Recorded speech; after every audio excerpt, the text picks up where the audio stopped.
I want to start by thanking you all for your leadership and support.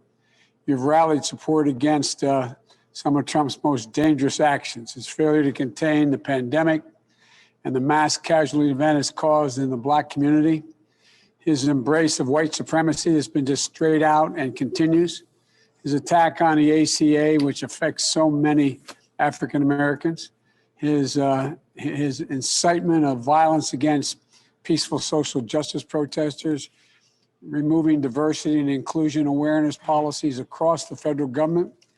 And you've successfully litigated voting rights cases while the right to vote has been under more severe attack than any time since I was a kid. And you've helped ensure that Americans across the country complete the census and are counted, which is a big deal, and an awful lot more. We have an enormous amount of work to do, not just to reverse Trump's actions, but to repair the damage that of 4 years of his policies. They've exacerbated and worsened every inequity, from housing to education to the economy to being able to build back better. And I've made advancing racial equality a priority throughout the campaign, in our transition team, and I'm going to make it a priority in our administration. And I know you all have, well, you just know you're going to have partners, 2 partners in the White House. And you have responsibility, I think, that in addition to that, to push as hard as you can for the nominees we come forward that I think you're going to like. Understand that, and I support all you've been pushing me to do as well. You're going to do your jobs, I know, and I'm going to do mine. And together, I think we're going to see progress happen. I understand you have a few policy and personnel proposals you wanted to discuss today. I welcome your input in the council. And here is what my transition team is doing to ensure that tracking racial inequity is part of every piece of work, from policy to agency review to personnel to appointments to technology and to delivery. We've asked our agency review teams to look at opportunities to advance racial equity in the federal agencies. I just announced, by the way, the COVID team, and we have one whole, we've set up a new department that requires it to look at racial equity in the way in which the COVID vaccine is in fact distributed. It's an important piece. It's across every aspect of our administration. And I view this as an essential part of taking responsibility for greater equity across the government. And we're talking to a lot of policy experts, including many of you I've talked to, and we're developing implementation plans to assess implications for racial equality and racial equity. We're applying anti-bias techniques as we recruit people for my administration, and the ones we'll hire, and those who will be second, third level folks as well. And I've asked Cedric to help me think through how to build on this work and make sure we infuse throughout my entire administration after holding listening sessions with experts like yourself. On personnel, I'm committed to administration. I've said this from the outset, that's going to look like America and represent the country in a way that I said I would. And I'm proud of General Austin, that I picked him to serve as Secretary of Defense. I hope you'll support his nomination and join me in celebrating this historic significance. So many African Americans have died defending this country. It's the first time in American history we'll have an African American heading up the Defense Department. Of the people I've announced already, the majority of the people are people of color, and we're just getting started. I've only named 10 of the 20 cabinet level appointees. I'm confident by the end of the process, you'll see a talented cabinet that represents the diversity of this country. I know we have a lot to discuss, and I want to invite Kamala to add anything she'd like to say before we get started. But we're here to listen, and we're here to work with you. I promise you, you're going to have access to us throughout our administration. Kamala? Thank you. Welcome. It's good to see everybody. The only thing would be better if we were together in person. But thank you for everything you do every day. We have arrived at the day we hoped, which is that after 4 years of dealing with what we have all been dealing with, we have new opportunities, and to really follow through on a commitment to racial justice, social justice, equity, equality, fairness. The work that we need to do as an administration cannot get done without your involvement, partnership, support, and influence. And so I say hello to all of the friends. Thank you for everything you have done and that the organizations you represent have done over all of these generations, because I would not be the vice president of the United States elect were it not for that work. So greetings and thank you. And we should get started because this is the time for you to talk. Cedric, you Yes. gonna start this, or how are we doing this? Can't hear you, Cedric. You're on mute. This is what I'll do. I'll turn it over to my former boss, Mark Morial, and he will give us the run of the show. But Mark, if I see that we're getting bogged down somewhere, I may have to jump in because I know Reverend Al is last, and I don't want Reverend Al not to get his full time also. So hopefully we'll go straight through, but I don't want to make sure we don't use up too much time and deprive the last guest. So with that, I'll turn it over to the Chair and CEO of the National Urban League, Mark Morial. Cedric, we have a lot in common. We both work with him, for him.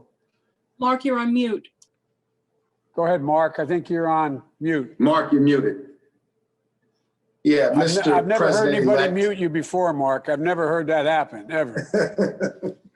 Mr. President-elect, Madam Vice President-elect, first of all, that sounds so great to us.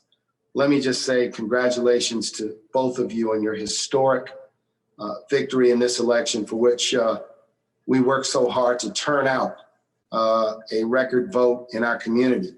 Let me also just begin by thanking you for Cedric Richmond, Cecilia Rouse, and General Austin, and Vice President-elect Harris particularly, for your courage and fortitude in selecting them for these very important positions. We intend to work closely with Cedric on an ongoing basis to make sure we hear you and you hear us. Let me begin by telling you who we are. We are 7 historic civil rights organization leaders. We do not come as individuals or personalities.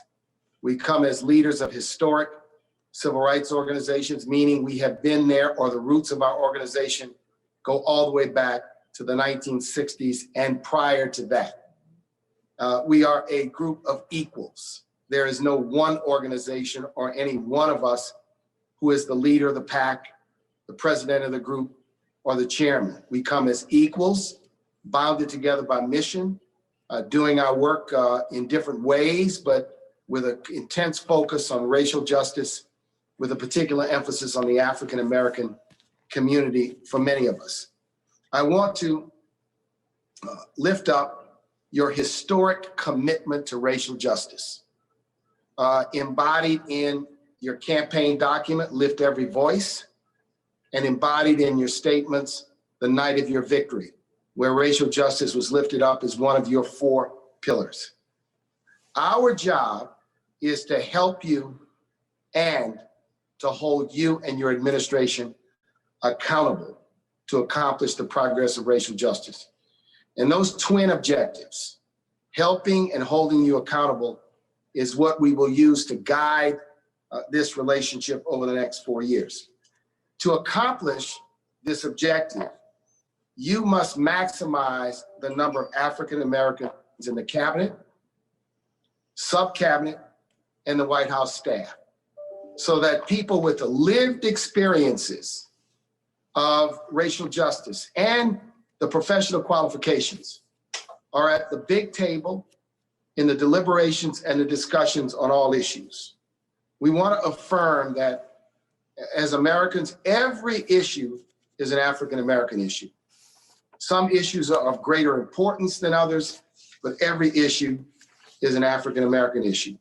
I will say, as I began, and then I'll be coming back later with some specific suggestions and accomplishments, specific suggestion, that to accomplish the aims of racial justice, there must be, at the beginning, a commitment to address the racial wealth and economic gap that is so persistent and exists in this country, and that Mr. President-elect and Madam Vice President-elect has gotten worse in the last 20 years and gotten worse in the era of COVID. Our community is in crisis. This nation is in crisis. Our community is catching hell economically, catching hell from COVID. And I want to encourage you, Mr. President-elect, to be bold, to be imaginative, to view this as the historic opportunity that it is for your administration.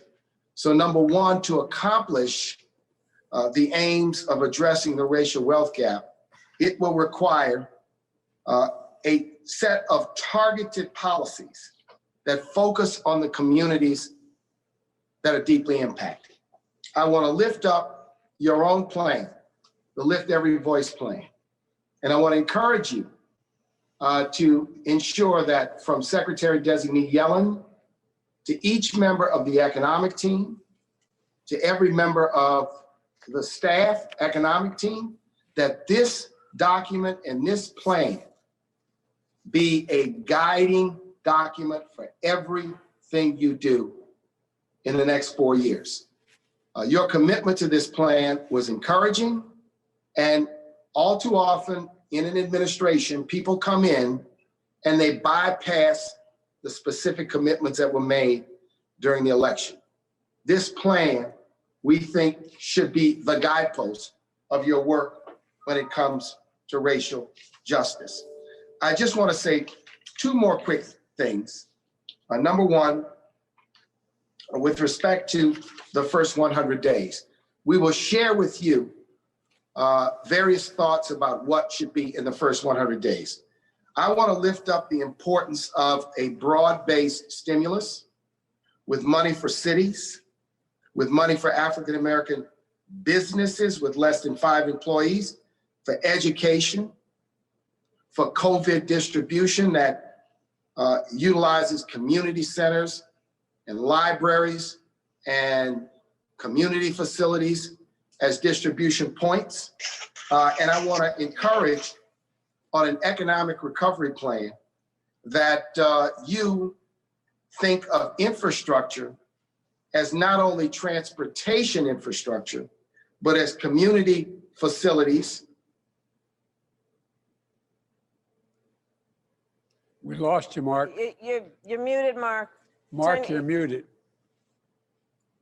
And the like. Where did you lose me? On infrastructure. on infrastructure. So we recommend that infrastructure be not only transportation infrastructure, Mr. President-elect and Madam Vice President-elect, but for schools, community centers, broadband, and other facilities such as water systems. Without that, a transportation infrastructure plan will not achieve the aims of addressing the racial economic inequities in this country. If you get a chance to read the plan, you'll see it does exactly that, what you're talking Yes. about. And we appreciate that, and we want to emphasize that. So with that, each of us is going to discuss a set of issues, and I want to turn it over to my colleague, Derek Johnson, to provide some context. After that, we'll go to Melanie Campbell. Thank you, Mark, and thank you, President-elect and Vice President-elect. It is truly good to say that after this most tumultuous 2020 election cycle, Thanks for your help, Derek. we have a huge opportunity. And I think the opportunity is capped with what Mark just mentioned. You've made some bold statements and promises and commitments during the campaign cycle. You've also made some very clarifying statements after it was obvious that you would, in fact, be president-elect. And taking the example from corporate America, when they actually embrace the opportunities of diversity, when they actually understand the importance of inclusion, those who have been able to successfully pivot, they have empowered an individual to be a diversity and inclusion officer who will report directly to the president. This is a strong message that the message from the chief, it will germinate in terms of the reality of how people operate. And I want to encourage you to consider that as something that this administration would be bold enough to do, to empower an individual who's responsible for carrying out some of the statements, some of the commitments that you have made to address racial opportunity and equality, as you stated when you first started off. And as NAACP, we touched over 18 million voters this election cycle in 12 targeted states. We had a specific focus on areas like my hometown of Detroit, and Milwaukee and Philadelphia, Pittsburgh, and other areas. And we are now in Georgia doing the exact same thing. But I would like to caution you in terms of the opportunity to get good people confirmed in the Senate. It would result in the outcome of this Georgia election. And anything that could peel off any of the votes would be something that could be harmful to the outcome. If you consider the victory that you appreciated in Georgia, it was around 12,000 votes. And so as you consider appointments, you also must consider what impact would that have on voters in the state of Georgia. And I will submit to you that former Secretary of Vilsack could have a disastrous impact on voters in Georgia. Shirley Sherrod is a civil rights legend, a hero. I live in the state of Mississippi. I'm surrounded by civil rights icons, and I understand the reverence that many of them have, particularly in rural areas. So I want to make sure that as you consider appointments, that you do so with November 5th in mind, so that we don't miss an opportunity to be able to get confirmed some of the outstanding candidates that you're going to bring forward. If you decide to take that route, I strongly encourage you to reach out to Ms. Sherrod, have a conversation with her. I strongly encourage you to talk to Black farmers so that you have a clear understanding of the impact any decision can have on the January 5th election.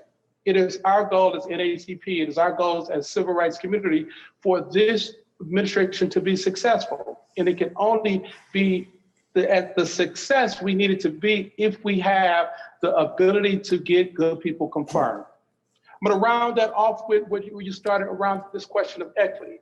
A bold statement that you can see it early is to rename the Domestic Economic Council, the Domestic Economic and Equity Council, charging them with the responsibility of tracking the spend and the dollars as it impacts many communities, not only African-American community, the Native American community, the Latino community, and others communities, to show that there is in fact equity in how we are managing our economic policy. The same thing for OMB, rename it and give it a charge of equity, Office of Management, Budget, and Equity, so that we can track and manage and understand whether or not the commitments made during the campaign can truly be lived up to with this administration. We are cheering for your success.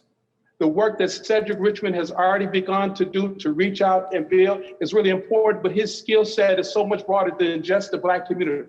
We are really celebrating. Amos Brown mentioned it to me every time, Vice President-elect Harris, that she's a member of my church. And I don't know if you're a member or not, but Amos don't claim anything that's successful that's in proximity of him. And we love Amos for that. He's but right to we really claim need a laser sharp focus on your commitments, because what gets done is what gets measured. What gets measured is what can be held accountable, and accountability starts with making sure somebody is solely responsible on carrying out the charge of the commitments you made. Thank you for the opportunity, and I want to make sure that your statement is ring true.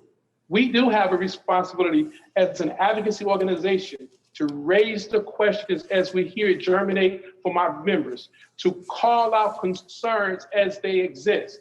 That's something that I will always do, but I want to do it in a way in which we can always have a dialogue. And that dialogue should be towards solutions, because my little piece of solution with your army of solutions, we can perhaps get a solution that not only help the African-American community, but make democracy work for everyone. So thank you for the opportunity. Thank you. Great. Melanie Campbell. Thank you, Mark.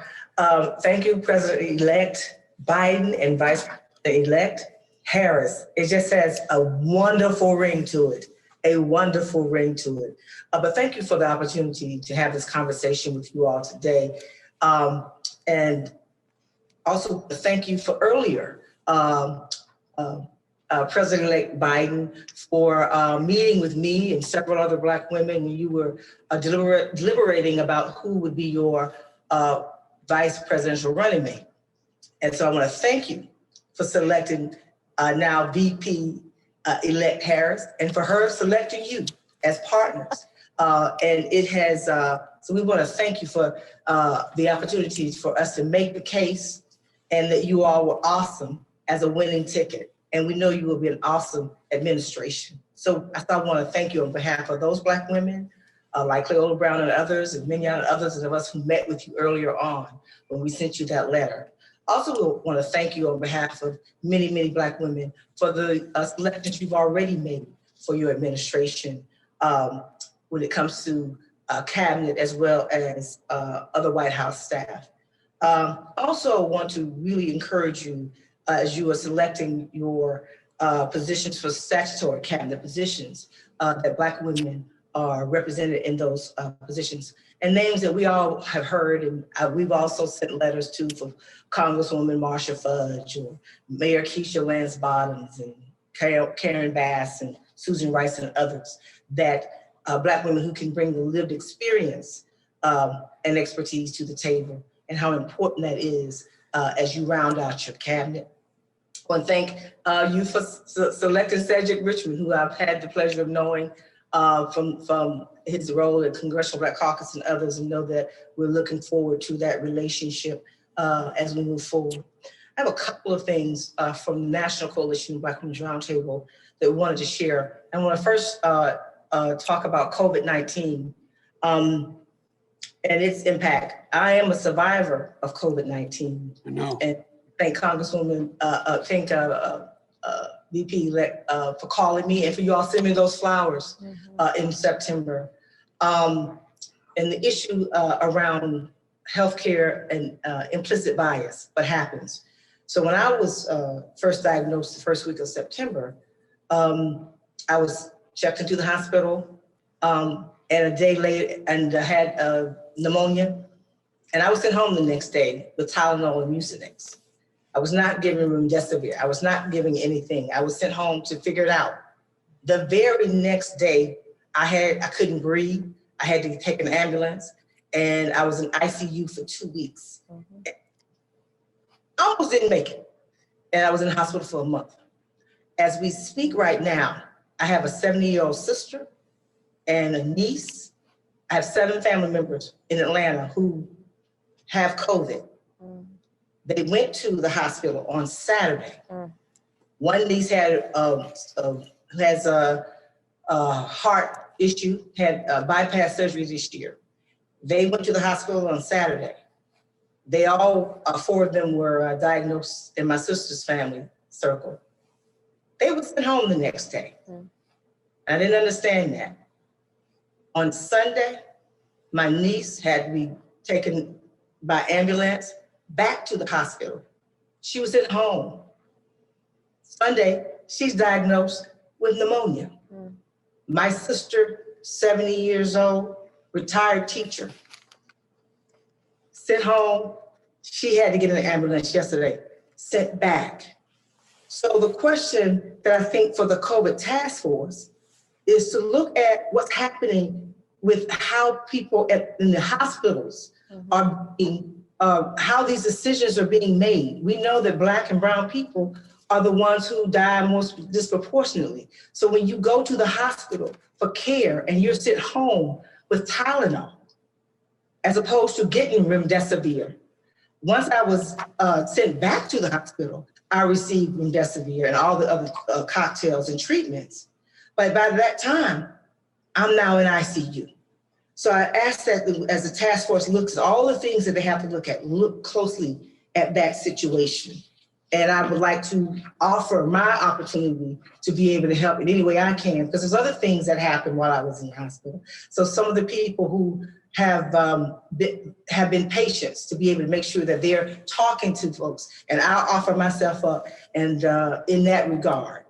The other issue around COVID, is, of course, is your task force as you deal with, and I think someone mentioned it already about, I think Mark did, about how you deal with vaccines and distribution.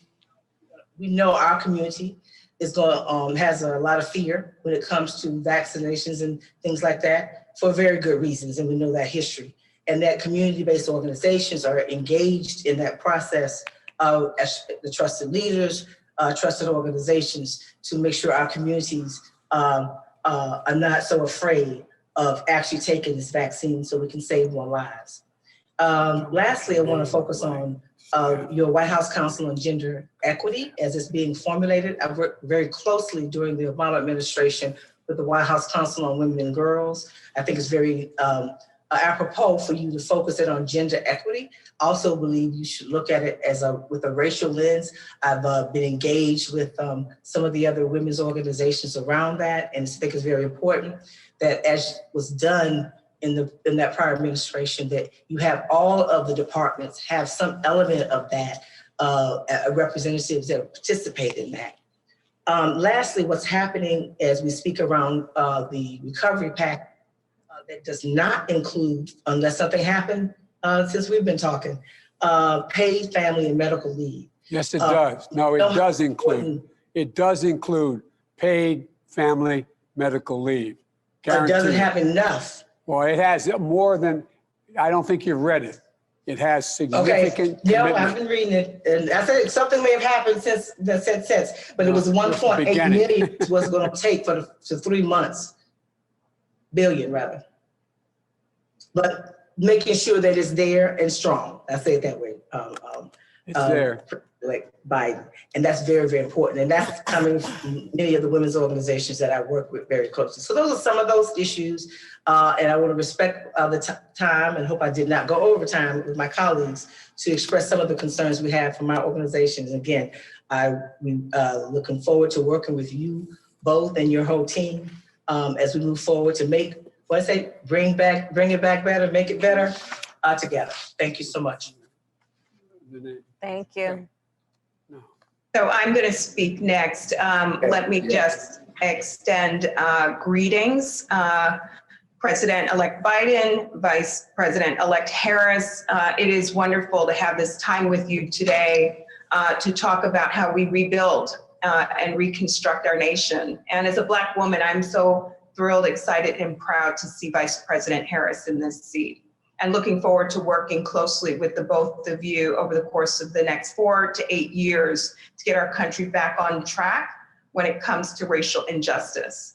I'm going to focus very squarely on 2 issues this afternoon: voting rights and federal civil rights enforcement. First, I want to underscore how important it would be for both you, President-elect Biden, and Vice President-elect Harris to work hand in glove with Congress to enact the John Lewis Voting Rights Advancement Act. As you know, restoring Section 5 of the Voting Rights Act is critical. This would be a singular and historic and monumental accomplishment for your administration if we can get this bill to the finish line. So that's number 1. Number 2, I want to ask that you consider issuing an executive order to create a national task force to examine challenges to our democracy, a National Voter Access Commission. And the work of that commission would be to travel across the country, identify and propose new and innovative solutions to help protect our democracy and to ensure that our most vulnerable communities have voice in our democracy. The work of that commission could actually help to inform and develop a congressional record that can help make the John Lewis Voting Rights Advancement Act passage possible. But here's the other reason why I think this would be incredibly important and timely. Right now, we are seeing an onslaught of voter suppression efforts across our country and attacks on democracy. The Lawyers Committee for Civil Rights under law has been working in close partnership with the NAACP and other organizations to fight back against the slew of post-election efforts that we have seen to disenfranchise voters across the country. And the reason why we have engaged in these cases is because so many of these cases target Black voters and voters of color in particular.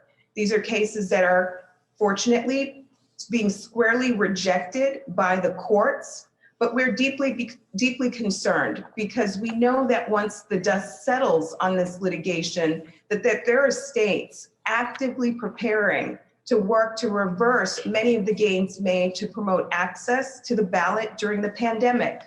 So there's state legislatures that are poised to roll back access to absentee ballots, et cetera. So the timing the launch of this commission, I think, can be a powerful counteractive measure to the kind of slew of voter suppression efforts that we know await us in 2021 and beyond.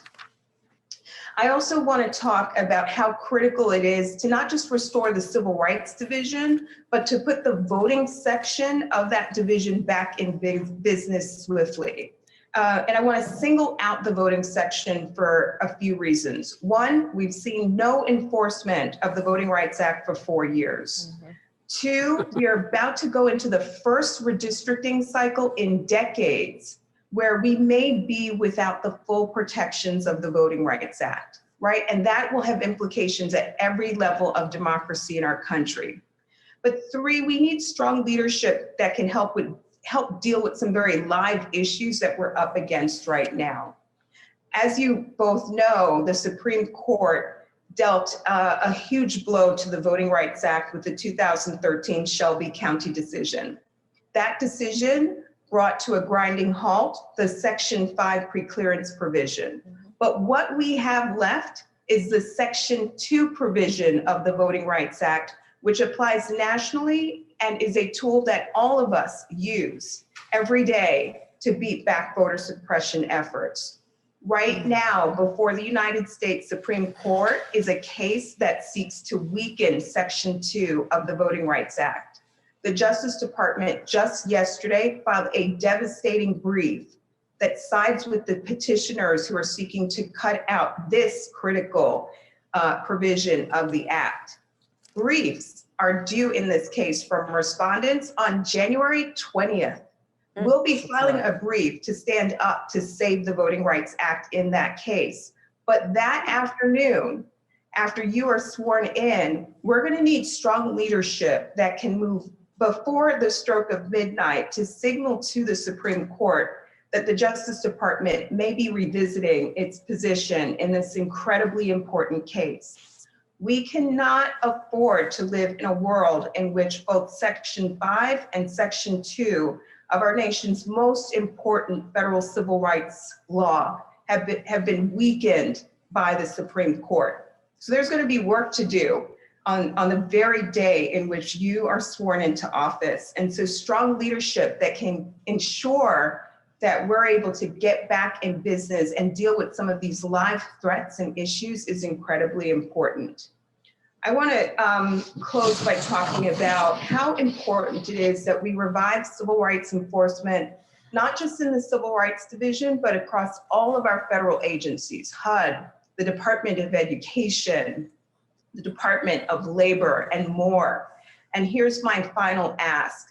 I'd like to ask President-elect Biden that you consider to include among the first memoranda that you issue, one that speaks to the heads of government agencies and underscores the importance of directing those agencies to use all lawful means to recruit and hire diverse political staff within their agencies, both to honor the commitment that you've made to assembling a diverse team within this administration, but to also help create a larger pipeline of qualified and experienced diverse political staff who can move up to higher level positions during this and subsequent Democratic administrations.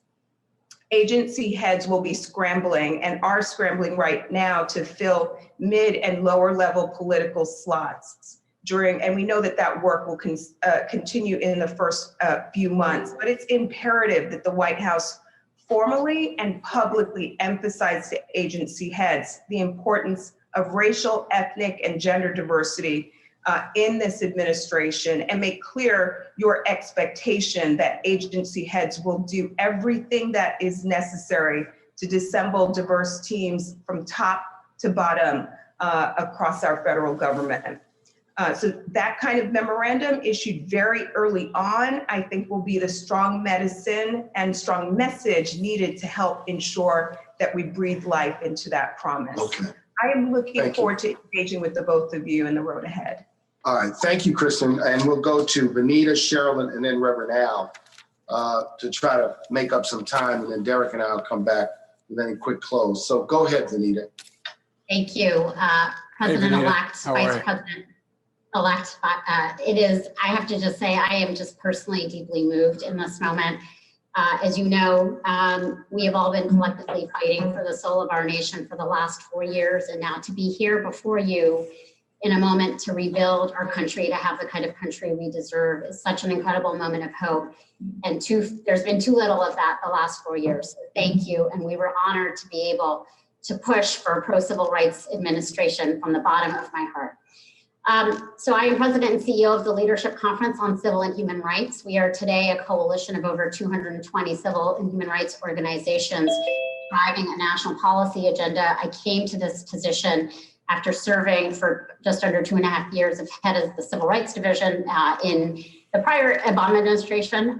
In preparation for the Biden-Harris transition, the Leadership Conference has created a comprehensive list of priority initiatives to begin the task of repairing the devastation from the Trump era and to chart a new course that not only strengthens our democracy, but really moves us beyond the status quo to address the root causes of racial inequity in this country. And we've been working very closely with your transition, with the agency review teams on everything from the census to criminal justice reform, immigration, housing, and the like. We've got day one priorities and 100 days priorities to really help make sure that we don't lose a moment. I want to speak very quickly about a few specific points. As you know, and as my colleague Kristen just said, the work of the Justice Department and federal civil rights enforcement, frankly, has never been more important for this country. And I understand acutely how it transforms America, how it affects real people and real communities. It has been gutted as an institution, but we need an attorney general who is going to lead this agency, who has a demonstrated commitment to and experience in civil rights and criminal justice and police reform. Somebody who I think needs to know the department well, who can pick up from where the Obama-Biden administration left off and then go bolder. There is so much to restore. The Trump administration undid everything pro-civil rights about the Justice Department's work. And we need a new attorney general that's going to be able to step in day one, rapidly restore everything that was broken, and then go much bolder on civil rights and criminal justice reform. Our communities have fought for this. That is something that your administration represents. I was a member of the Biden Standards Unity Task Force with Attorney General Holder on criminal justice reform. I think it's a really robust platform and agenda on these issues. But we absolutely need an attorney general who's got credibility across all of these communities and who can understand the levers of power for our Justice Department. And I can guarantee you with that type of nominee, we will fight for her. So I also want to echo something about voting. It took an unprecedented amount of litigation, organizing, and mobilization from all of our groups and so many more to ensure expanded voting rights amid this pandemic and to fight pervasive, ongoing disinformation by Trump and many others. And so we hope that we understand the Senate, the makeup of the Senate and how much rides on it in the Georgia runoffs. We hope you will continue to uplift H.R. 1, the For the People Act, and H.R. 4, the John Lewis Voting Rights Advancement Act. They passed the House of Representatives. They would have addressed a whole myriad of problems that we had to fight for in this election. We cannot allow that to happen again. And we need a Justice Department that is going to do everything it can to fight for voting rights in your administration. I also want to very quickly say something about the courts, which is we have seen a devastating whitening of the bench. Federal judges affect every part of our lives, and they will affect every part of your agenda. And in the 4 years that Trump has had, he has transformed 25% of the federal judiciary. We now have to re-desegregate the Seventh Circuit. There hasn't been a single African-American circuit court nominee in this entire Trump administration. We have a pipeline of highly qualified nominees who can restore the rule of law and civil rights protections. But this is going to be a core area of focus that we know with all of the juggling priorities can get lost, and yet it undergirds everything that we care about. And lastly, I will just say that all of our organizations worked tremendously hard to get out the census count. It was against some of the most formidable some of the most formidable racist forces, quite honestly, from the administration. We are still fighting to make sure that we can have a fair and accurate count because of the consequences that will last 10 years for our country.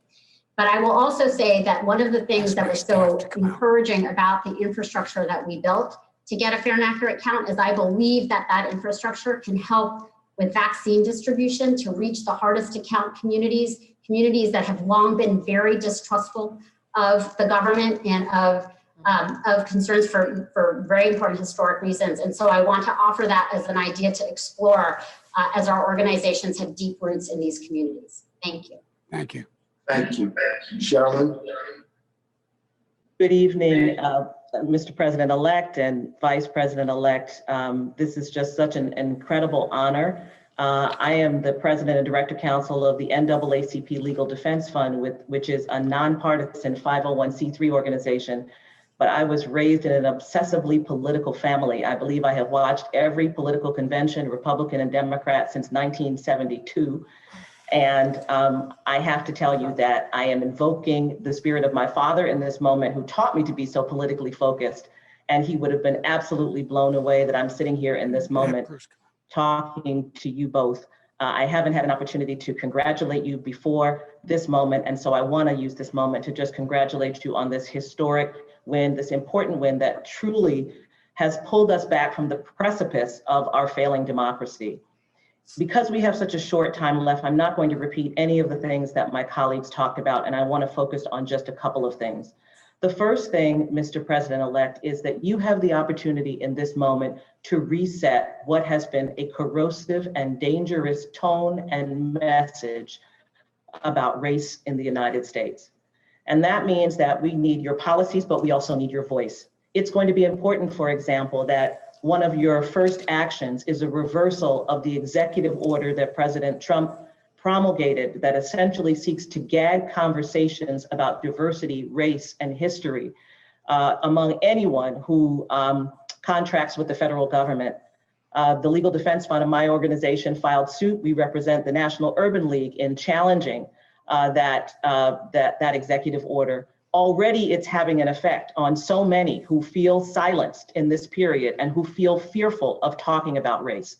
And so when you reverse that executive order, and I know that you will, it's going to be important for you also to articulate why you are reversing that executive order, to demonstrate and to talk about how much this administration welcomes the opportunity to talk about race and indeed encourages Americans to grapple with the difficult issues of our racial history and of racial injustice and lingering discrimination. But I really want to focus on just a couple of things. I think most of what has been said about voting needs to be said. I just want to add one thing. So LDF is a civil rights litigating organization, and we have been on the ground every year in elections. And I can tell you that I first joined the Legal Defense Fund as a young lawyer in 1988. I hate dating myself like this, but this is a close to the press call, and so I'm going to do it. And so I have been working on voting rights issues for a very long time, 30 years. And I have never seen the level of voter intimidation that we saw in this election. And so when we talk about activating the Department of Justice, when we talk about Section 2 of the Voting Rights Act, that's all very important. But we're seeing something we have never seen in most of our lifetimes, which is active and aggressive physical voter intimidation. Exactly right. That harkens back to the 1960s. We filed a suit under Section 11B of the Voting Rights Act against the current president, Mr. Trump, for his efforts to threaten and coerce officials in Michigan to try and change their vote and disenfranchise the votes of Black voters in Detroit. I don't think we have ever filed an 11B action under the Voting Rights Act in the years that I have been litigating in this space. So it's going to be important to have an aggressive Justice Department engaged around voting, not just in the ways that we did before in the 90s and in the early aughts, but we're going to have to look back at some of the old ways that we had to address voter intimidation. And this again requires your voice. People need to understand that this is anti-democratic, that when they threatened the Secretary of State of Michigan, when they threatened the Attorney General of Michigan, when they threatened the Governor of Michigan, that these are anti-democratic acts, and particularly when they're involved with the issue of voting. I'm glad that Vanita mentioned HR 1. To be honest with you, HR 4 is not enough anymore. Pre-clearance is not enough. We now need to really address voting in a way that broadens our democracy. We need to return voting to formerly incarcerated persons in federal elections. We need to have Election Day be a national holiday. We need to make sure that states are fully funded and fully protected in their security apparatus for their election systems. We need to be more ambitious than we have ever been before in this space, and you can do it. So I want to talk about policing and criminal justice, which is so important to our communities. And this is a set of issues that are very, very volatile and have to be handled carefully. Some of these issues can be handled, we believe, by legislation. Of course, we don't know what will happen in the Senate races in Georgia, and so it's hard to say. We have the George Floyd Justice and Policing Act, which everyone on this call among our groups worked on and that we think is so important. It's not clear that we have the votes for it, but you know, President-elect, that politics is not about simply saying there are this many Democrats and this many Republicans. The president has power. He has the bully pulpit. He has moral authority. And so we would ask you to lend your voice and your strength and your influence and your power and your ability to reach across the aisle to try and pass the George Floyd Justice and Policing Act. But failing that, we would ask you to pull from that act measures that can be enacted by executive order. You have the power to call for a national database on police misconduct. You have the power to ask for a registry that will allow people to easily search in public multiple misconduct complaints against particular officers. You have the ability to impose a database around police killings and police shootings. We know everything that happens to police officers because the FBI keeps a database, but we rely on the Washington Post to tell us how many people have been shot and killed by the police and what the racial breakdown is of those statistics. We need good data so that we can understand what is really happening around policing. And these are things that you can do by executive order. Most important and most overarching, Mr. President-elect, is the power that you have, and in fact, the obligation that you have under one of the most important civil rights statutes, the Civil Rights Act of 1964. Title VI of the Civil Rights Act of 1964 prevents the federal government from providing funding to any program that engages in discrimination. It was used originally, and in fact enacted, to compel school districts to comply with desegregation orders, recalcitrant school districts. But Title VI applies across the board to every program. It makes sense, right? The federal government should not be funding programs engaged in discrimination, but it has never been enforced against law enforcement. And I would ask that you would articulate clearly the indication, the intention of this administration to apply Title VI to every program. If you are a state or local program and you engage in discrimination, you cannot receive federal funds. What that means is that there needs to be created a kind of protocol for Title VI. And you could do this very easily for law enforcement. What do your diversity numbers look like? What do your stop and arrest numbers look like by race? What do your shooting numbers look like by race? Do you have implicit bias training? What have you done to remove white supremacists from your police departments? These are actions that you can take that indeed I would suggest you are compelled to take by Title VI, which requires the federal government to ensure that their programs, their money does not support programs that engage in discrimination. Finally, I want to say something about prisons, which I know has not come up. We know that the Department of Justice has the power to address issues of policing through pattern and practice investigations. I want to encourage you to add prisons to that as well. I want to inform you, Mr. President-elect and Vice President-elect, that there is a prison tragedy that is unfolding because of COVID. We will find out about it more in the coming 6 months. I encourage you to use your power to order an investigation of state and local prisons and jails to find out precisely what is happening, and you have that power through the Department of Justice. And that brings me to the Department of Justice, which is one of the principal ways through which you'll be able to execute criminal justice reform. It is vitally important, and that means the leadership of the Department of Justice, the Attorney General, is critical. I've been reading all of the names in the press and so forth. I don't know what's true and what's not. I can only tell you this, that I believe that this appointment of the Attorney General is vitally important, that it must be someone that has the confidence of the civil rights community, that it must be someone that, in my view, is familiar with the main justice building, precisely because of what has happened at the Justice Department over the past 4 years.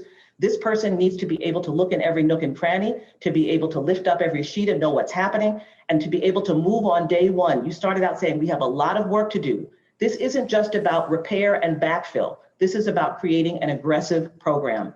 And we need someone with a track record on criminal justice reform, someone who knows about criminal justice reform and who has engaged in that process. This is vitally important to our community because we have to be able to move on day one. And the last thing I'll say is about judges. Vanita already talked about the importance of racial diversity on the bench. I want to talk about the importance of background diversity on the bench. Our federal courts have largely been turned over to former prosecutors. In order to become a federal judge, you essentially have to be a former prosecutor, local prosecutor, US attorney. And that has cascaded up through those who are nominated for judicial positions, including the United States Supreme Court. That is an imbalance in our justice system. So much of our justice system is about defense. You are a former public defender, Mr. President-elect, and so you know whereof I speak. The things we are most proud of in our justice system are those that are associated with the rights of defendants. And so I would ask that as you are looking to fill these positions, that you also begin to reverse this prosecutor myopia for our federal bench and begin to look at former civil rights lawyers. Thurgood Marshall, who founded our organization, was nominated to the Second Circuit in 1961. And I'm not sure he could be nominated today to the circuit court because of what has become a bias against civil rights lawyers and public defenders. So I would ask, as you think about judicial nominations, that you can consider the full panoply of diversity, not just racial diversity, but diversity of background. And that as you look at justice issues in your administration, that you look not just at the Supreme Court, but that you expand to look across the entire judiciary and think through how we can strengthen our justice system to give voice to people who rely on it to have their rights vindicated. Thank you so much for this opportunity, and I'll stop there. Reverend Sharpton. Yeah. No, I was going to go to Reverend Sharpton. Go ahead, Brad. First, let me thank you for the meeting. I've spoken to both of you since the election and congratulated you. And let me also say that I congratulate the wisdom of having Cedric Richmond, who is, I feel, a great choice for where he is. In the years I've been out here, he's one of the few that has earned a lot of trust. And I've known you, Mr. President-elect, for decades now, and I've known you, Vice President-elect, almost as long. You're not as old as he and I, so not as long. And you know, I trust very few people in Washington, but Cedric is among them. Let me start with where we are. The fact of the matter is that today, we are in a situation where for 4 years, Black America has been under siege. So in many ways, you are going to, as an administration, going to have to first dig us out of the racist mess that we've had to tolerate, deal with, and been subjected to because of your predecessor, and then also build on from there. And we can't take that lightly. In the area of policing, as you both know, we've had this year so many cases, one right after another. On August 28th, we had over 208,000 to be exact people in Washington around policing and voting rights. In fact, Vice President Harris was kind enough to have a video play there. People came in a pandemic. That's how outraged they are about, in a matter of a month, seeing one man with a knee on his neck kill another person shot in the back in a Wendy's in Atlanta, a young lady killed in her own house in Louisville, Kentucky, all of this in a month in a pandemic. And the president of the United States at that time did nothing. He went to Kenosha when the kid was shot and met with law enforcement and left.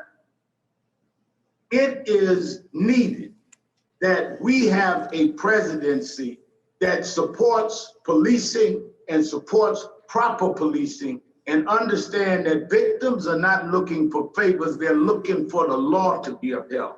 And we need, in saying that, an attorney general that will deal with the consent decrees that this administration immediately suspended, that will deal with having an empowered U.S. attorneys that will seriously look at these cases and that will at the same time enforce the law equally and evenly in all quarters. Now, I was one that said to you, President-elect, that I wanted to see a Black woman as vice president. You said, I hear you out, and you ultimately came there. I had nothing to do with it, but I said that. So I will say to you, I prefer a Black attorney general. I would say the least, though, is we should have an attorney general that has a proven civil rights record. On-the-job training on civil rights will not do it this time. We need somebody that can establish that they've dealt with civil rights issues and they know what they're doing, because we're in an era that we've not been in before with the pandemic and these huge amount of cases, one right after another.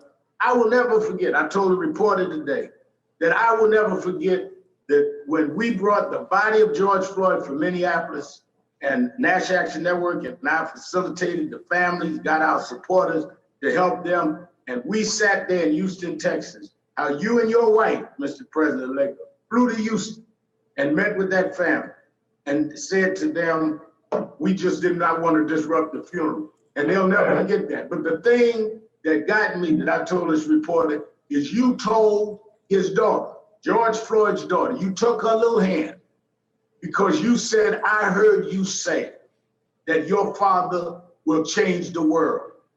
Well, I want to be able to tell that daughter, the man that told you that did not mean that to get votes. He meant that because he's going to help change our world. Because we've been living in a world that every day the phone rings. All of us hope it's not another killing, because the president of the United States right now has made it clear any victim is not a victim. Okay. To keep that commitment to that little girl. We also need to deal with the voting rights that has been robbed, that even now they're trying to suppress all over this country. And clearly, I remember you and I sat next to each other on the pulpit at the church in Selma, Alabama, just this past March, in which we talked about voting rights. We talked about John Lewis. John Lewis, that was the last time he was on that bridge alone. We have had the watering down of voting, and now it has ushered in this whole hysteria where we have a president that's made a mockery of voting. We need an attorney general that will clearly deal with protecting voting rights, not as some privilege, as I sat in the courtroom and heard Scalia say from the bench that this voting right sounds like a racial injustice, but it is a right. And it is a right dipped in the blood of our people. Let me say that we should not, as you look to your appointees that are left, we should not let them submit us to a double standard, whether they be on the left or the right, because many of us are not intimidated by either side. A lot of people call themselves, that call themselves progressive, are progressive about everything but race. All of a sudden, when blacks start making money as lobbyists, they're against that, they're against this. They do not necessarily speak for us. What I'm saying is that when you have progressives that will question your nomination, your nominee for the Defense Department, making history, and he will need a waiver. Well, it will look very strange to many of us that two white guys can get a waiver, but the black nominee couldn't. It would look very strange to us that we can see people that we're hearing are up for attorney general, but the black guys, if it's a Tony West, well, it may be nepotism. If it's a DeVal Patrick, well, we don't know. At least make sure we are equally considered in the running. And I think that it is important, it is imperative, and I know you.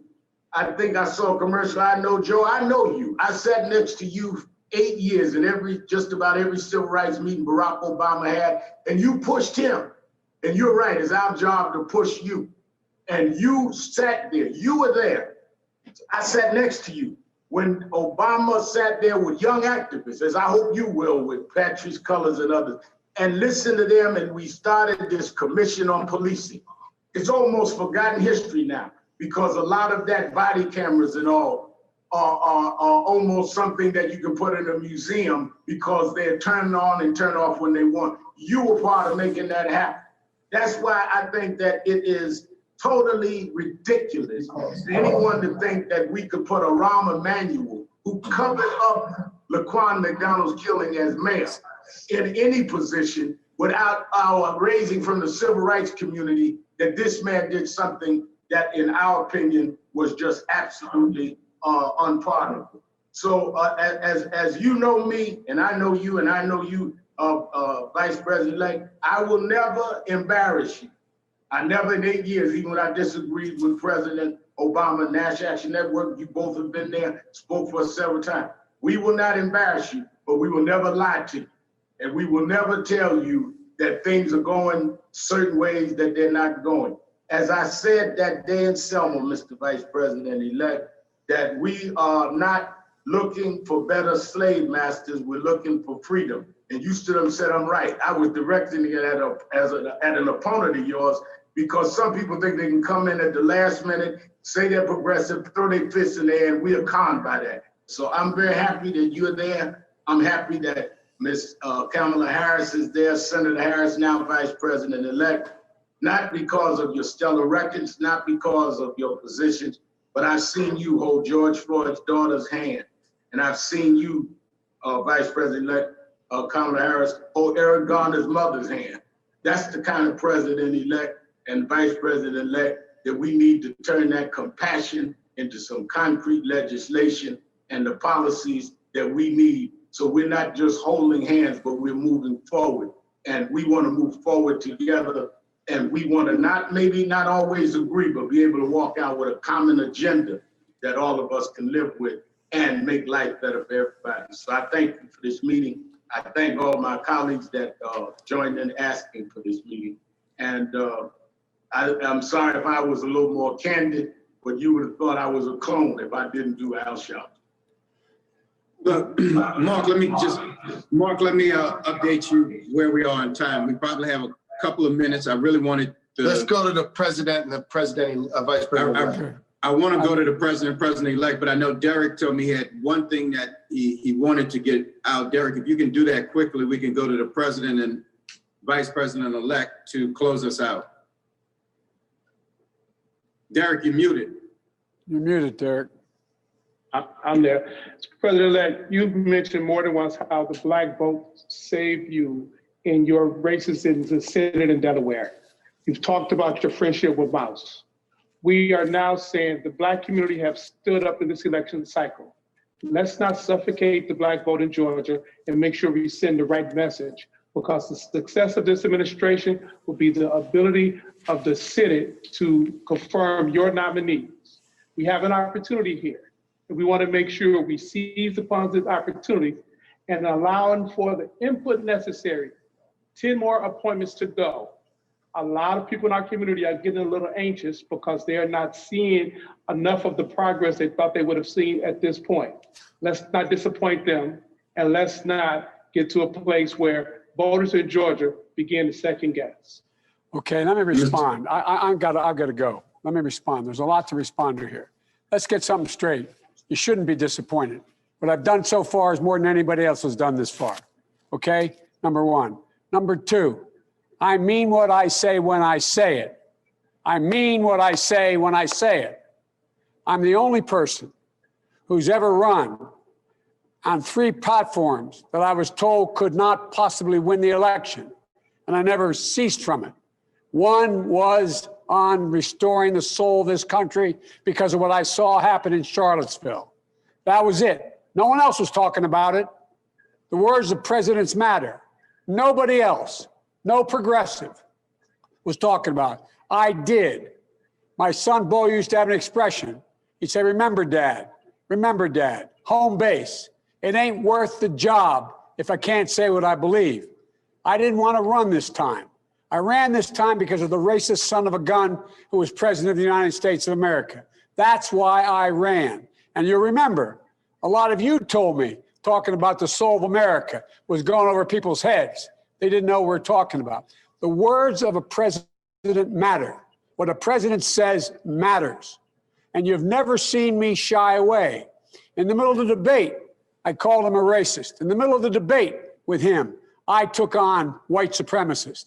I'm the guy that took on every single time somebody was threatened in this country. The only white boy you know who did it, period, out there, every single time. So look, all I'm saying here is, guys and ladies, we're on the same exact page, the same exact page. We talked about closing the racial wealth gap. That's the single biggest thing I want to get done. It's the ultimate equalizer, no matter what else happens, because I plan on spending over $15 billion to provide for opportunity for young Black entrepreneurs to get them off the ground, Black farmers to be able to own their own property, young people being able to get their first $15,000 down payment on a home, making sure that they have an opportunity to gain wealth. We can do all the rest of this unless the Black community is able to make up the wealth gap, in my humble opinion, is real trouble. I support same-day registration. I'm the guy that extended the Voting Rights Act for 25 years as a United States Senator. Before, Sherilyn, you were even involved. I got it, and I started off, I'm much older than you. That's why I got involved in politics. The assault on the Black vote and voting rights across the nation has never been more ugly than it is today. You got to go all the way back to the original Jim Crow to get where this guy is. If in case you haven't looked, we have the largest voting right, Kristen, my operation, 1,000 lawyers, bigger than you or anybody else out there on voting rights. 1,000 in this campaign. Not a joke, 1,000. So I want you to know, I understand this. I know, look at the 38 cases that have been brought against my being president of the United States, all about phony actions. And so I think there should be same-day registration, automatic voting rights.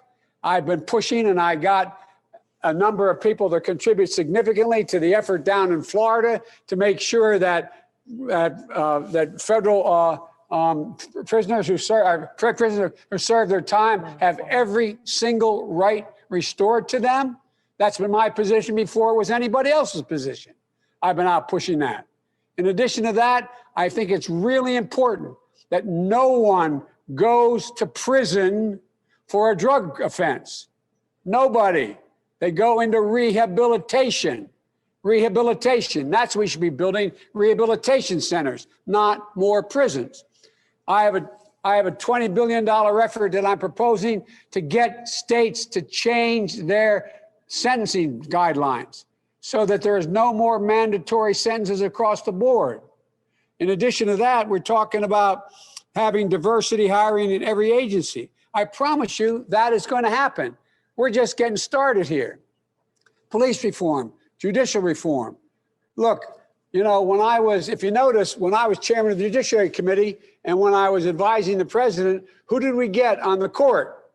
We got on a woman who worked for me, became a member of the Supreme Court.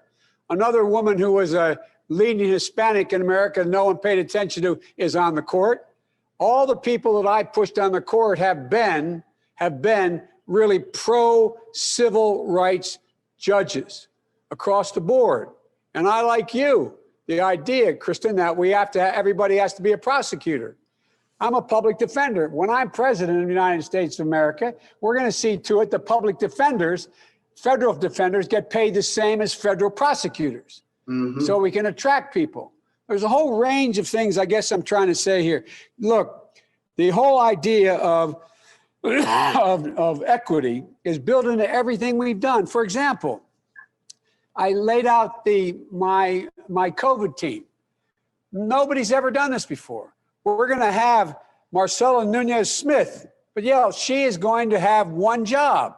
We have an equity task force.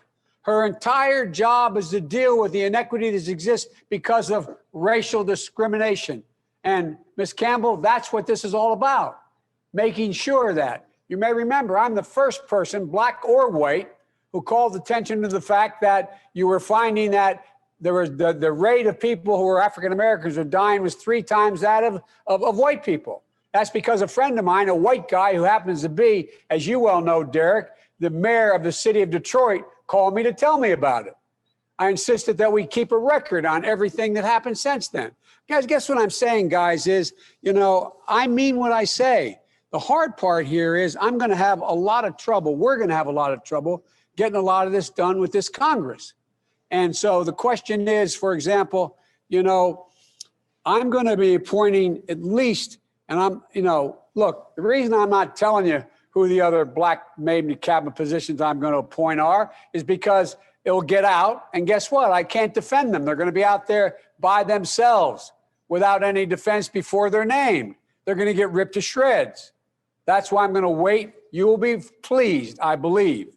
You will be pleased to see there'll be more African Americans in major positions within a cabinet in major spots and more Hispanics in major spots than ever in American history.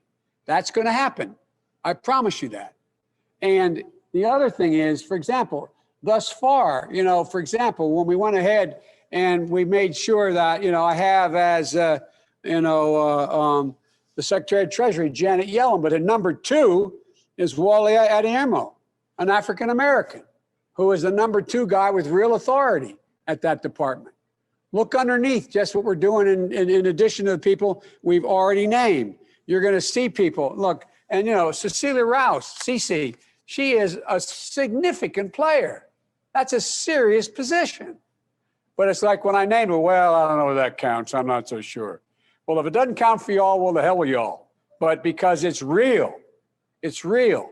So all I'm saying is look at us, judge us based on what we do. You're going to see more coming your way. And not only that, within the White House as well. Cedric is the best. Cedric's been with me from the beginning. And Cedric is going to be overseeing a great deal of this, and not all his responsibility, but he's in every single meeting. He's an assistant to the president.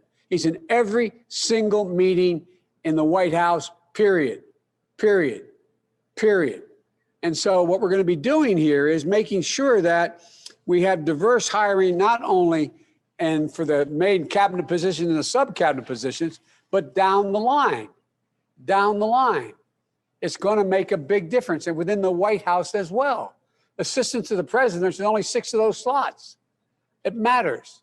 And by the way, I think you're going to see, I always kid Kamala by say this, but we're going to have more women than men, as it's looking like now.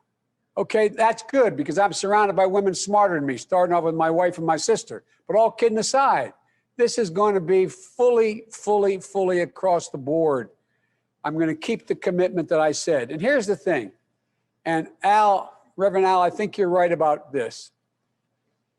It matters what a president says. And if you notice, I am not mincing my words when I speak about what I plan on doing as president of the United States. The only thing I'm not doing is I'm not engaging in retribution. I am not deciding that the way to win is to go after hate with hate. We have to convince people. We have to move them. And one of the overwhelming reasons I won, by the way, is because we took on racism in suburbia. White women overwhelmingly voted with me, and black women were the 2 places where it was overwhelming, because we spoke to those concerns. And Vanita, you know what I'm talking about. You and I have talked before. I don't carry around a stamp on my head saying progressive and I'm AOC, but I have more of a record of getting things done in the United States Congress than anybody you know. Anybody you know of getting things accomplished. And that sounds so self-serving. I know that, but this is going to really be hard.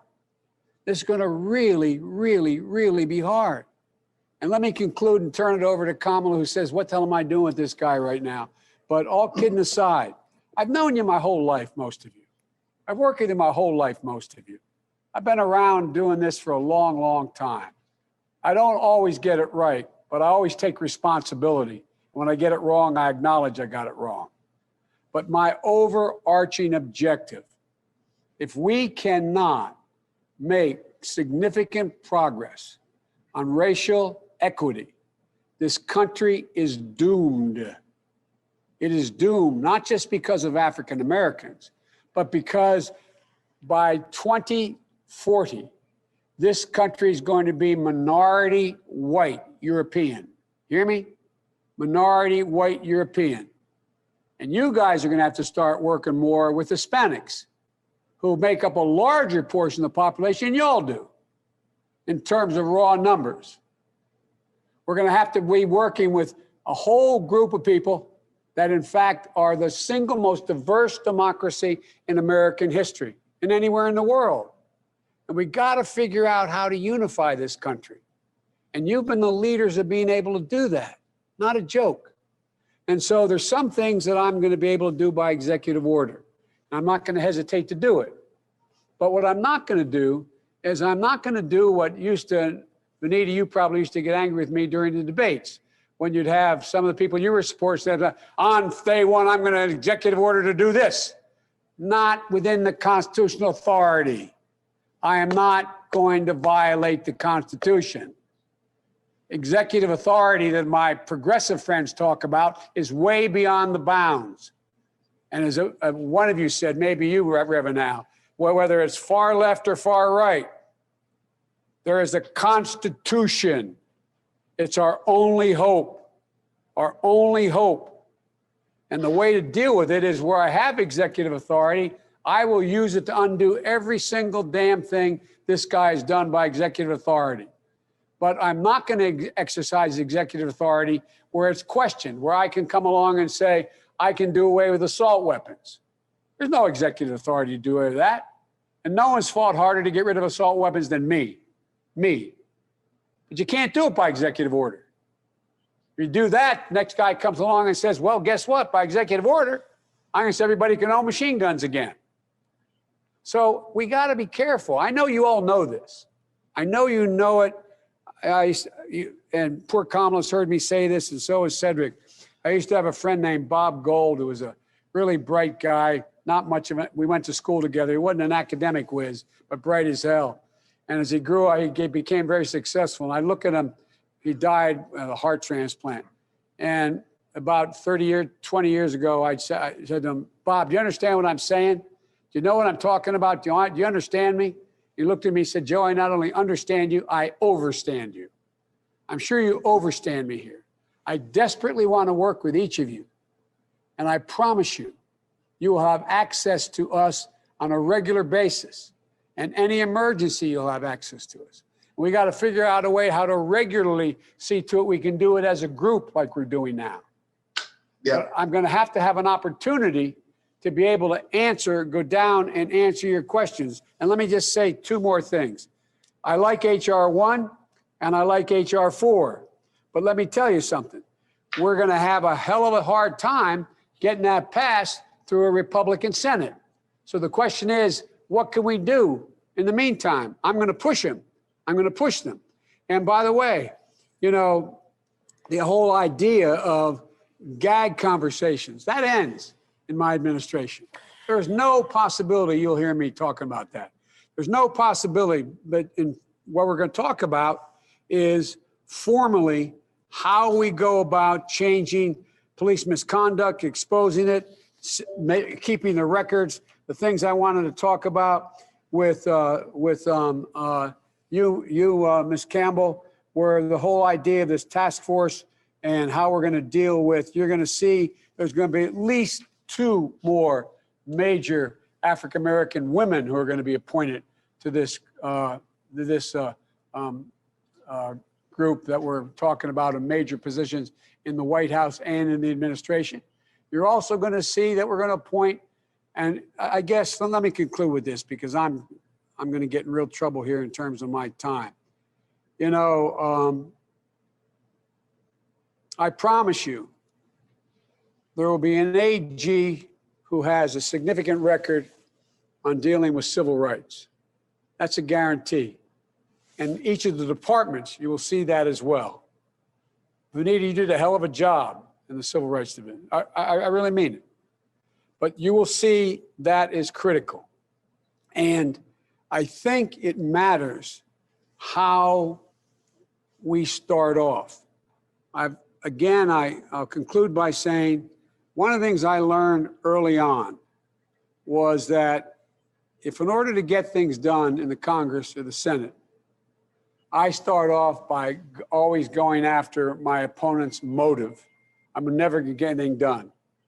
When I talk about dealing with the whole notion of what we're gonna do in terms of infrastructure, I'm talking about it across the board. I'm not talking about just building highways. I'm talking to making sure that we have safe water. I'm going to make sure we have clean water. I'm going to make sure that we can breathe the clean air. I'm going to make, you realize all the folks who are getting clobbered by climate, they're all fence line communities, which you all come from. The Black community, the poor community.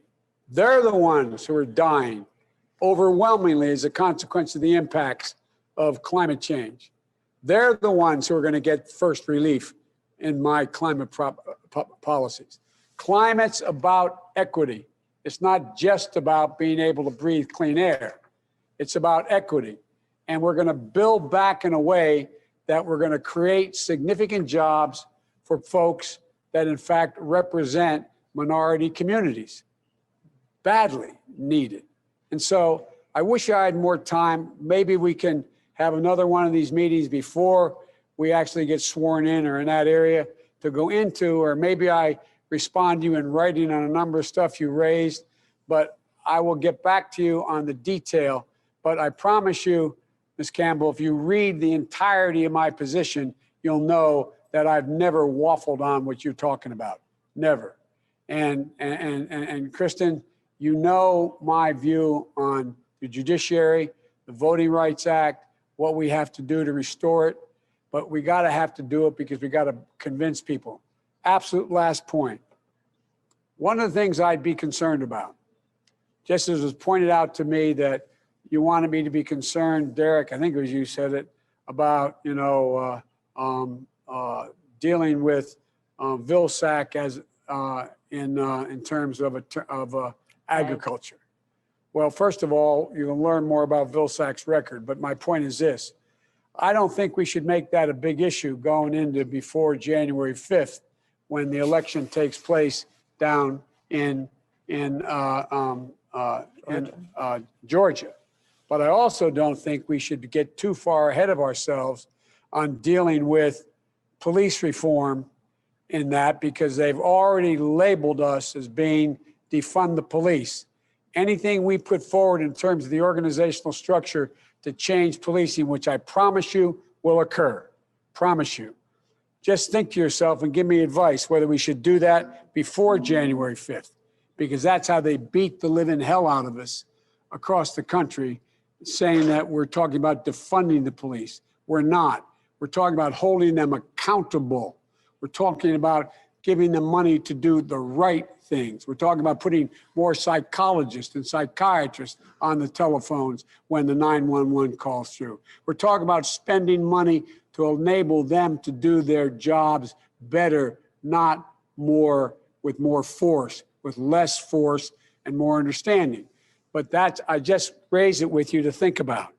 How much do we push between now and January 5th? We need those 2 seats about police reform, but I guarantee you there will be a full-blown commission. I guarantee you it's a major, major, major element. And as Reverend Al said, I was a pain in the ass to everybody except him when we did the commission before. I didn't think we went far enough. We can go very far. It matters how we do it. I think it matters how we do it. As I learned early on, it's all right to question your opponents, and you're not my opponents, any of you. It's always appropriate to question your opponent's judgment. It's never appropriate to question their motive, even if you know it. Because once you question their motive, you're done. You can't get anything done. By the way, let's talk about building highways. By the way, you're in the pocket of the cement industry. Now, what can we do together? Not a chance of getting anything done. So we can be tough, question judgment, not motive to get things done. Anyway, I'm going to yield to my vice president, and she can correct all the mistakes I made, but I want to talk to you.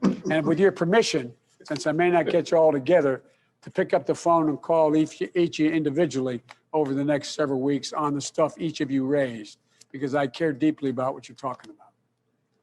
Great. Kamala? Okay, I know you have to leave soon.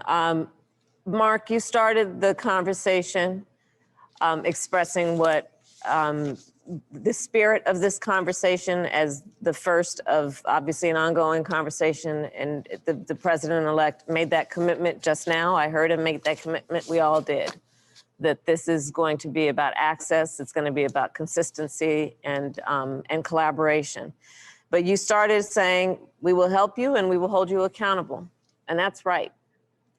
And that's exactly what I think the president-elect has made clear that he and I understand is exactly how we should proceed. I will tell you, having spent, I'm in Delaware right now. I've practically moved to Delaware. COVID. And I have been. Hotel DuPont is nice. Yeah, and I have been spending a lot of time with the president-elect. And I will tell you something. I'm in those meetings. He and I have conversations when people are in the room and when nobody is in the room, when the cameras are on and when the cameras are off. I guarantee you, I have no question, nor should anyone, about the values and the principles that he brings to the discussion we've just had today. They are shared values and shared principles. And of course, we need to work out the details on the many points that were raised, that are raised in the context of what many have also pointed out and made clear. We didn't just lose ground over these last 4 years. There was extreme damage that occurred. And so what is in front of us is not only just simply making up ground. We need to leapfrog because we got pushed behind. So had we not experienced Donald Trump for 4 years, perhaps we would have made some progress. But we are now behind and we lost those years.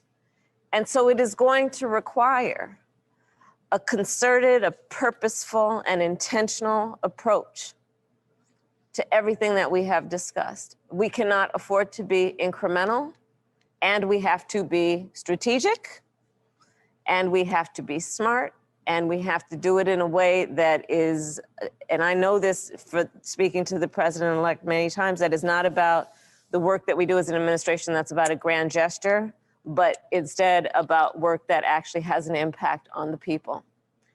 And so I appreciate the president-elect making the commitment that he has made for access and accountability. And of course, you should expect no less. But it is good to know that that's how we're going to proceed, and that at this early date, even before the inauguration, that this has happened. And so let's just come up with a plan and a roadmap for how we. Mark, you're going to be angry with me. I I want to say one more thing. I am incredibly optimistic. Let me tell you why. I'm incredibly optimistic because society is changing. The Z generation and young millennials are changing. Now, you're not going to maybe agree with what I'm about to say, but take a look at what is happening. 15 years ago, could you turn on the television and see 3 or 4 out of 7 commercials be biracial commercials? What do you think, guys, huh? What do you think? You want to know where society's going? Watch entertainment, watch the profit motive. Why are these commercials, so many of them biracial? The young generation is changing. They're demanding more. They don't come with the baggage. Maybe 10, 20, 25% of them are pure racist, who knows? But the vast majority are not at all where when I was coming up. And the second thing that's changed is that you and I have talked about this, Al. Remember what Dr. King said when Bull Connor turned those hoses on those black women and sigged the dogs on them, ripping their clothes off? going in their Sunday go to church best and ripping the skin off of those kids. He said it was that was supposed to be the wooden stake in the heart of the civil rights movement. Remember what he said? He said that was most significant happened in terms of freedom. What happened was we got the Voting Rights Act and the Civil Rights Act out of that.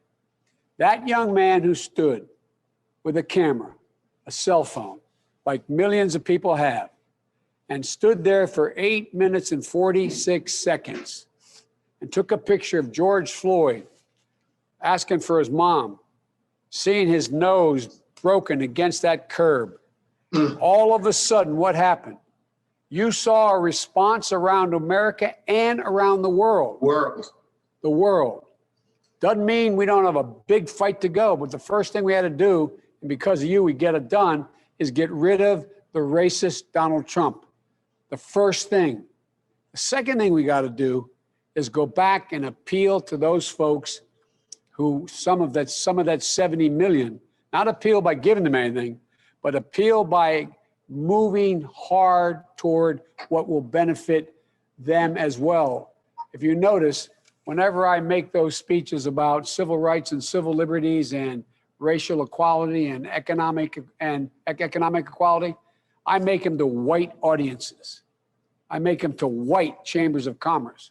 I make them to white audiences because I got to remind them, you want your community to look better, make sure black folks can own a house. You want to make sure your community does better, make sure everybody's making $15 an hour minimum.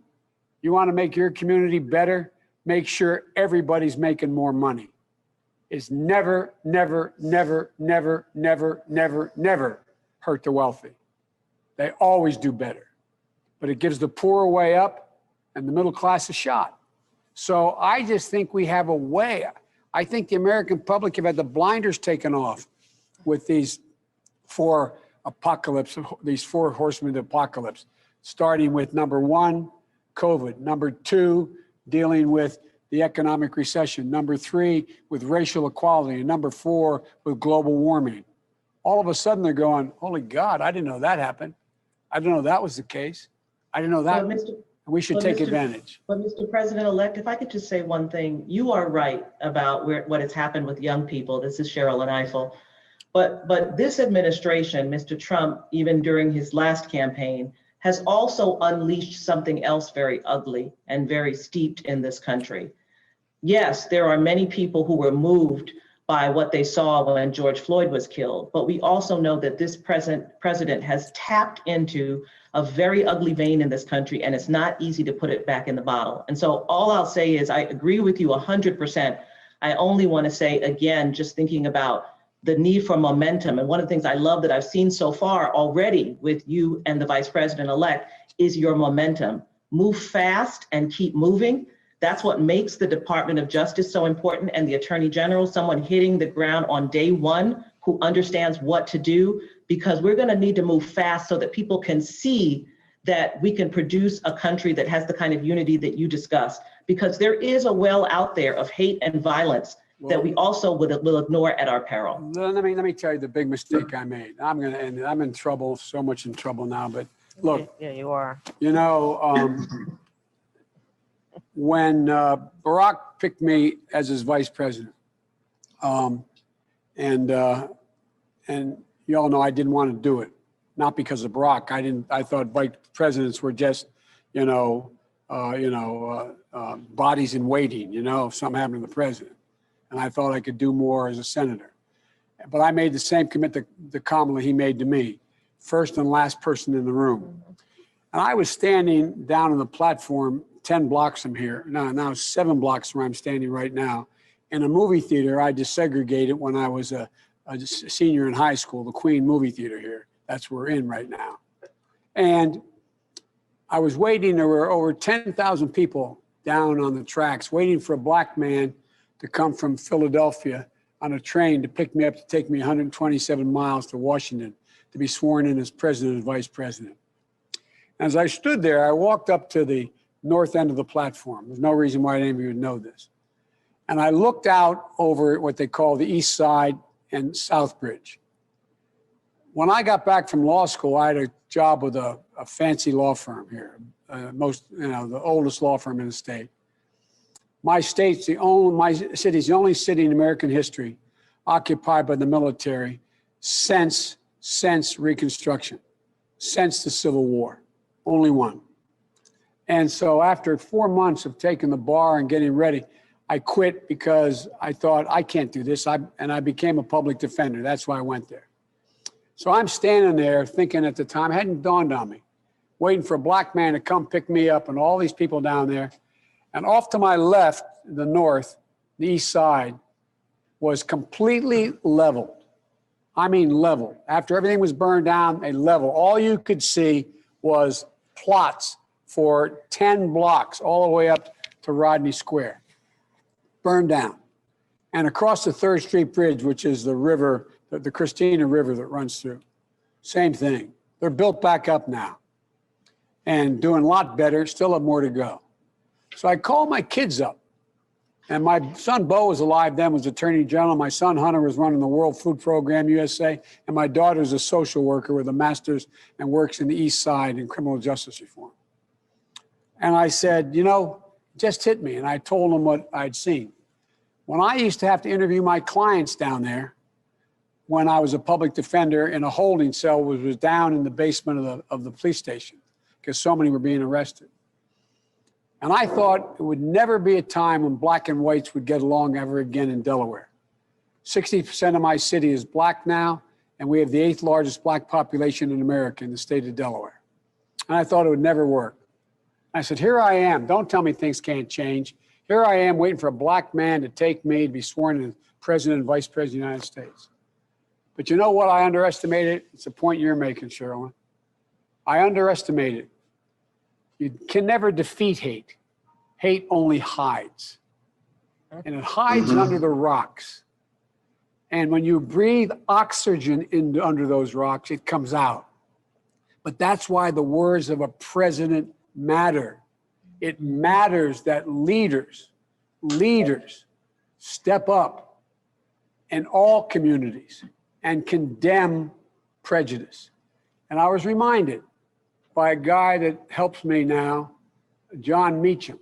He wrote a book about the return of the soul of America. Ku Klux Klan was reinstituted in 1925, 4 and 5. You know why? Not for blacks, but for Irish Catholics like me. Too many Catholics. 30,000 people marched down Pennsylvania Avenue in hoods. Complete regalia, having nothing to do with African Americans. There's about too many Catholics. We were going to pollute the culture of America. And know what it took? It took every single major entity, starting with then a Republican president, speaking out against them.